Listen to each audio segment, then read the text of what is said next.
Bueno, pues os voy a compartir de un texto de Amós 4, del 4 al 13, y dice así: Entrad en Betel y pecad, multiplicad en Gilgal las transgresiones, traed vuestros sacrificios cada mañana, vuestros diezmos cada 3 días, ofreced también pan leudado en ofrenda de gratitud y proclamad ofrenda voluntaria, dadlas a conocer, puesto que así os place. Hijos de Israel, declara el Señor Dios. Yo también os he dado dientes limpios en todas vuestras ciudades y falta de pan en todos vuestros lugares, pero no os habéis vuelto a mí, declara el Señor. Y además os retuve la lluvia cuando aún faltaban 3 meses para la siega. Hice llover sobre una ciudad y sobre otra ciudad no hice llover. Sobre una parte llovía y la parte donde no llovía se secó. Así que de 2 o 3 ciudades iban tambaleándose a otra ciudad para beber agua. Y no se saciaban. Pero no os habéis vuelto a mí, declara el Señor. Os herí con viento abrasador y con añublo, y la oruga ha devorado vuestros muchos huertos y viñedos, vuestras higueras y vuestros olivos, pero no os habéis vuelto a mí, declara el Señor. Envié contra vosotros una plaga como la plaga de Egipto, maté a espada a vuestros jóvenes, junto con vuestros caballos capturados, e hice subir hasta vuestras narices heredor de vuestro campamento. Pero no os habéis vuelto a mí, declara el Señor. Os destruí como Dios destruyó a Sodoma y a Gomorra, y fuisteis como tizón, arrebatado de la hoguera, pero no os habéis vuelto a mí, declara el Señor.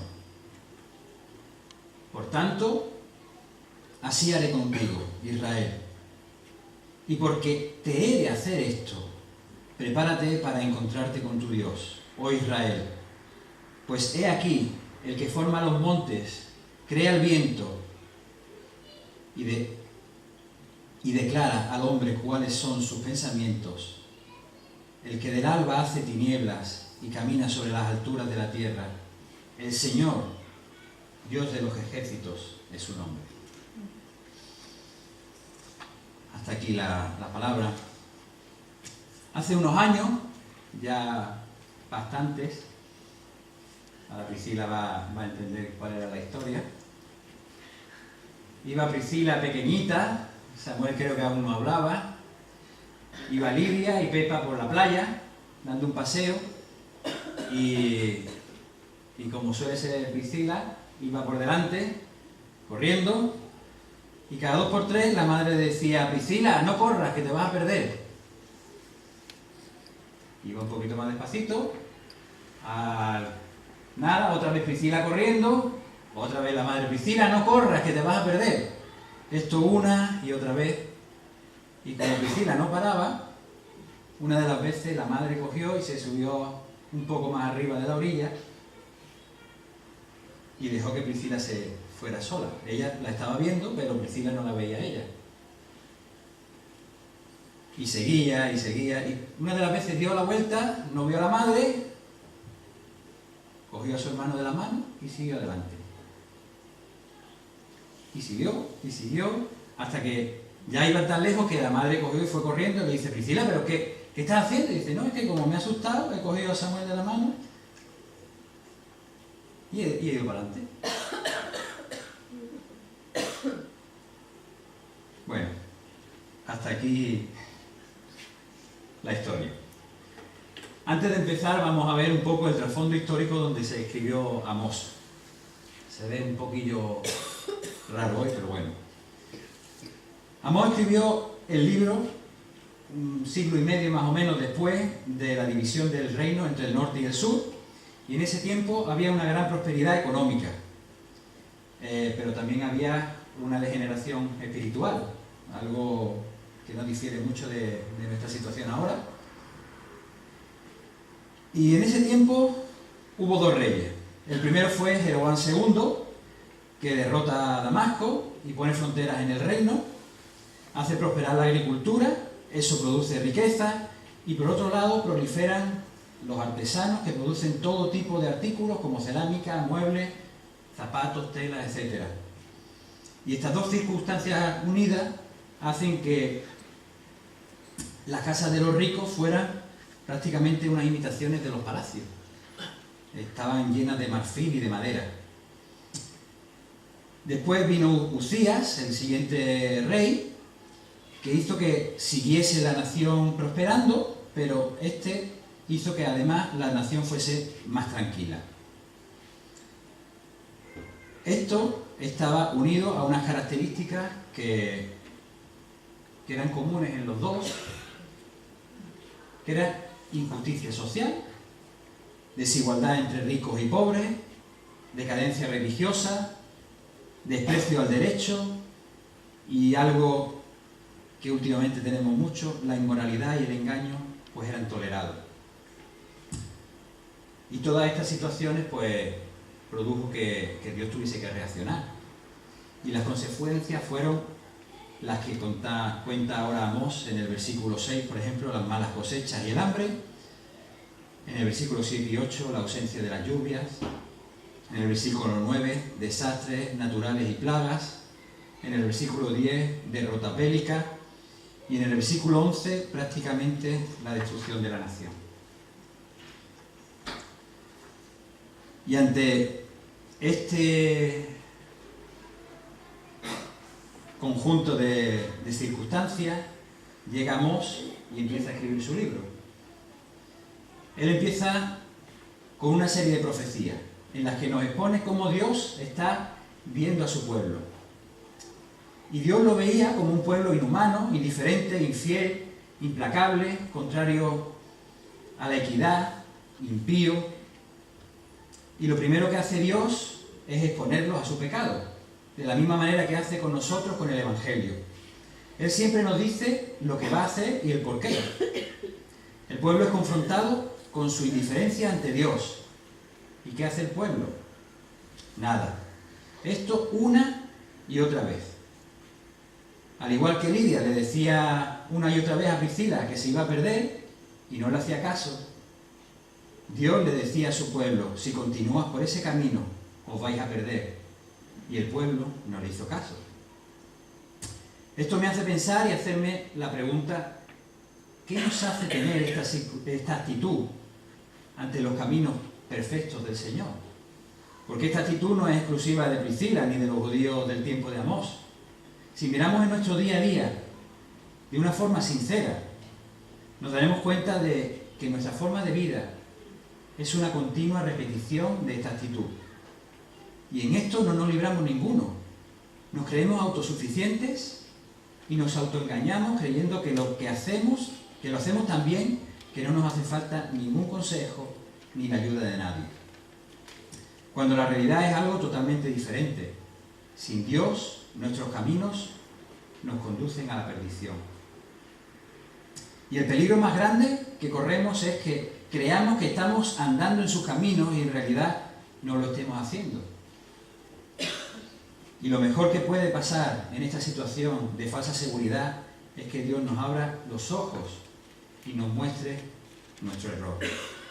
Y eso es lo que hizo Dios con Amós al principio de su libro, con su profecía, aunque como sabemos la respuesta de su pueblo fue la indiferencia. Y ante esa indiferencia, ¿qué habríamos hecho nosotros, cualquiera de nosotros en su puesto, en el puesto de Dios? Yo al menos, yo creo que lo hubiese borrado de la historia. Pero gracias a Dios, Él no es así. Si no, ni tú ni yo estaríamos hoy aquí. Otra opción es que lo habríamos castigado y ya que no hicieron lo que les estábamos diciendo, pues ahora les castigo y que lo pasen mal. Y eso parece ser que es lo que está haciendo aquí. Dios se está vengando de ellos por no hacer lo que a Él le agrada. Aunque en realidad eso no es lo que está haciendo. Hace unas semanas vimos como en Romanos 1 Dios trataba con una situación parecida a esta, hombres con un corazón duro y que le daban la espalda a Dios. Y alguno podrá decir que no es la misma forma de actuar, ya que en Romanos Dios simplemente los abandonó, mientras que en Amós fue Dios quien mandó las vicisitudes. Pero si nos fijamos bien, la forma de actuar es diferente, pero el fin es el mismo. El ser humano conoce la revelación general de Dios, porque Dios nos lo pone en su palabra que es así. No le falta información, algo que es común en las dos porciones, pero ese conocimiento no lo lleva a una vida que le glorifique a Dios y que le muestre gratitud. Al contrario, el hombre reacciona negando e intentando suprimir la verdad de Dios, intenta justificarse a sí mismo en este rechazo y para ello busca razonamientos que lo excusen. Algo también común en las dos porciones. Es más, se convence de que lo ha conseguido y se siente orgulloso de ello. Se cree muy sabio y autosuficiente. ¿Y cómo actúa Dios? En el caso de Romanos, Dios revela su ira contra el hombre entregándolo al pecado. Vemos en Romanos 1, del 21 al 24, pues habiendo conocido a Dios, no le glorificaron como a Dios, ni le dieron gracias, sino se envanecieron en sus razonamientos, y su necio corazón fue entenebrecido. Profesando ser sabios, se hicieron necios, y cambiaron la gloria de Dios incorruptible en semejanza de imagen de hombre corruptible, de aves, de cuadrúpedos y de reptiles. Por lo cual también Dios los entregó a la inmundicia en las concupiscencias de sus corazones, de modo que se deshonraron entre sí sus propios cuerpos. En el caso de Amós, Dios envía hambre, sequía, plagas, etc. Aparta su gracia de ellos. Pero no es otra cosa que abandonarlos a su suerte, a una vida sin Dios. Y como hemos comentado antes, podría parecer que es una venganza de Dios. Pero fijémonos en esta frase que se repite 5 veces en el capítulo que hemos leído. En el versículo 6, en el 8, en el 9, en el 10 y en el 11. Pero no os habéis vuelto a mí. Como hemos visto en otras ocasiones, cuando algo se repite muchas veces es porque es algo importante. Y en esta ocasión se repite una y otra vez y es exactamente la misma frase. Pero no os habéis vuelto a mí. Para mí esta es la clave del texto que hemos leído. Dios está buscando una reacción en su pueblo. Al igual que en Romanos, al igual que Lidia con Priscila. Y no es otra sino que se vuelvan a Él. Y hermano, ¿cómo cambia la cosa si lo vemos desde este punto de vista? En vez de un Dios vengativo que descarga su ira contra un pueblo desobediente, ahora podemos ver a un Dios que hace algo que le duele, pero que es necesario para que su pueblo se vuelva a Él. Y no porque sea un Dios ególatra, sino porque es lo mejor que nos puede pasar.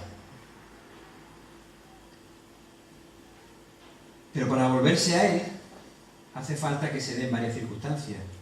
Lo primero es que reconozcamos que estamos perdidos. Y para eso, Dios utiliza la disciplina.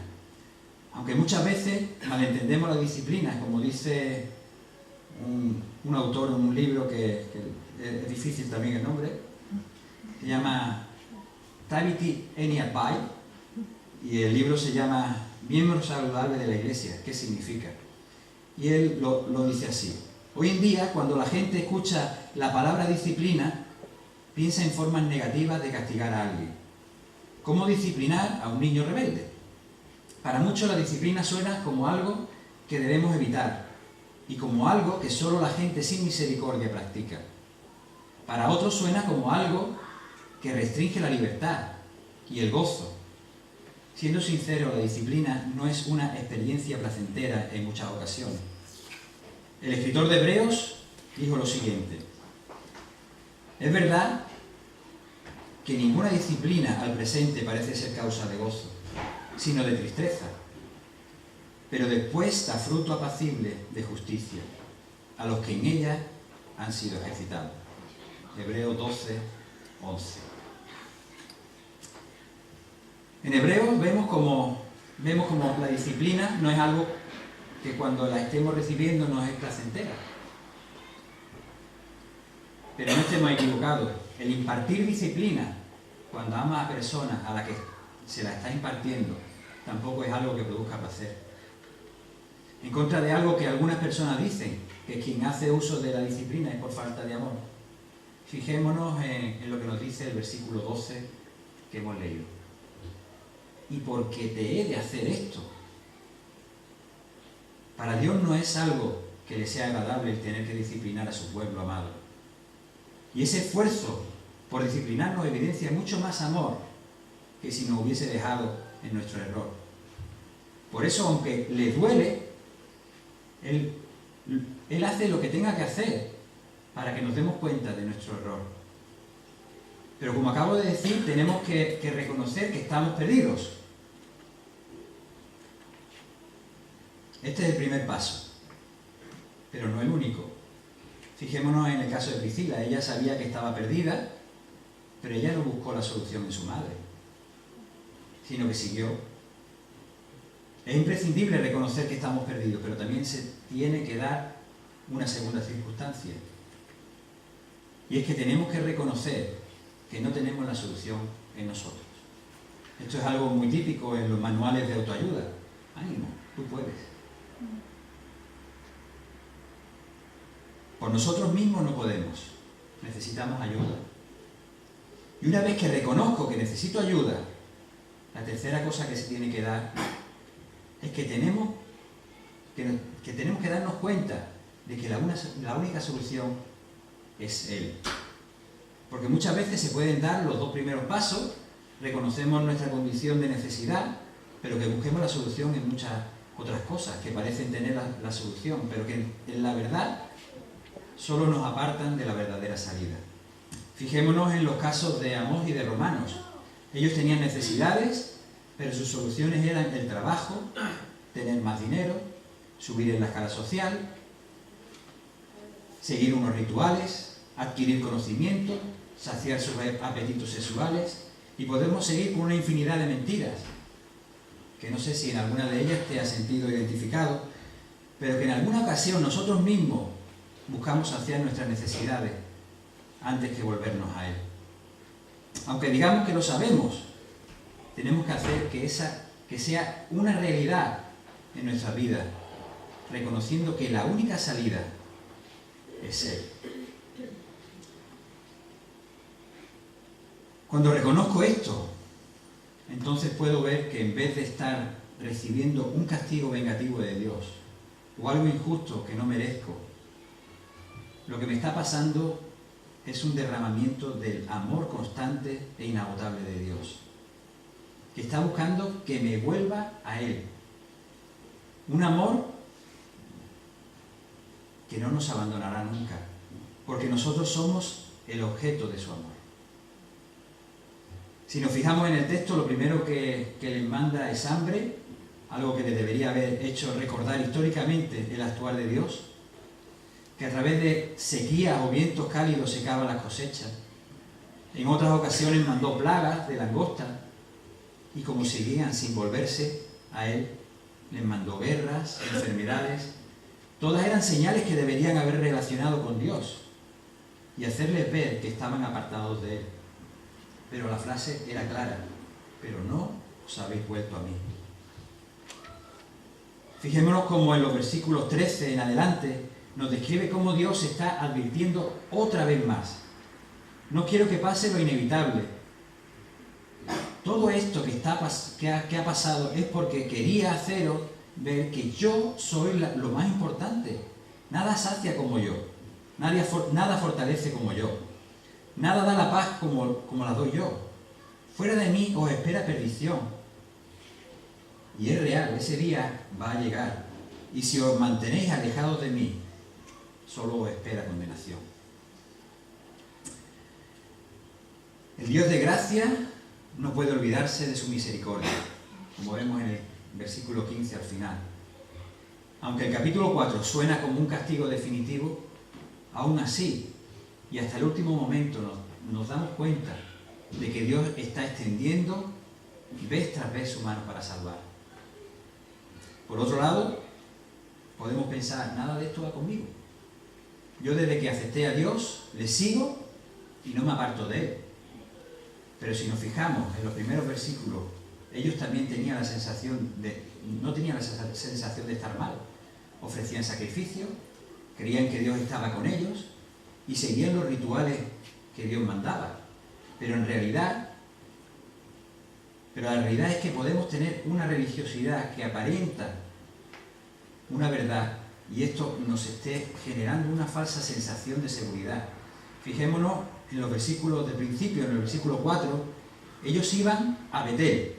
Betel es la casa de Dios. O sea que ellos iban a encontrarse con Dios.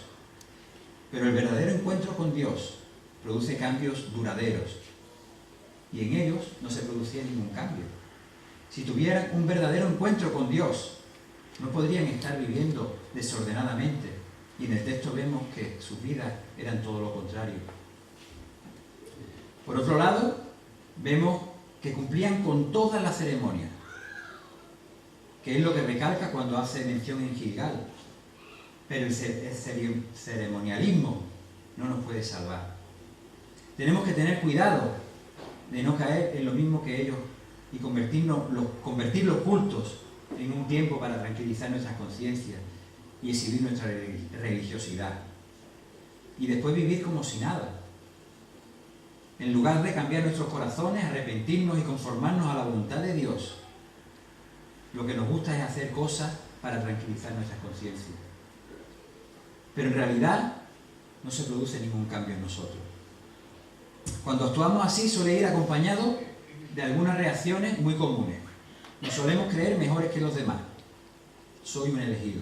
Eso es lo que le pasaba al pueblo de Israel. Soy un elegido ya. Y aunque no nos demos cuenta, nos sentimos orgullosos de lo que ya sabemos. Y esto nos hace resistentes a someternos a la autoridad o a ser enseñados o instruidos por otros. En contraste con lo que produce un encuentro real con Dios. Como decía antes, un encuentro con Dios es transformador. Produce amor por la verdad de Dios, vivir en humildad en medio de los demás, buscar la aprobación de Dios en vez de las personas, vivir en integridad y practicar la verdadera justicia social, como nos cuenta en el versículo 10 y en el 11. Todas las cosas que nos pasan tienen el fin de que nos volvamos a Él. Por eso, como dice el versículo, todas las cosas nos ayudan a bien. Él nos hace pasar por situaciones difíciles para que nos volvamos a Él y poder ser llenos de Él. Y su propósito es que estemos llenos de Él y nuestras vidas reflejen su naturaleza. Y así poder descansar y disfrutar en Él. Hermano, es un gran don de Dios el hecho de que Él se preocupe por nosotros lo suficiente como para disciplinarnos hasta que seamos capaces de reconocer que sin Él no somos nada y que reconozcamos que le necesitamos y que le pidamos desesperadamente ayuda.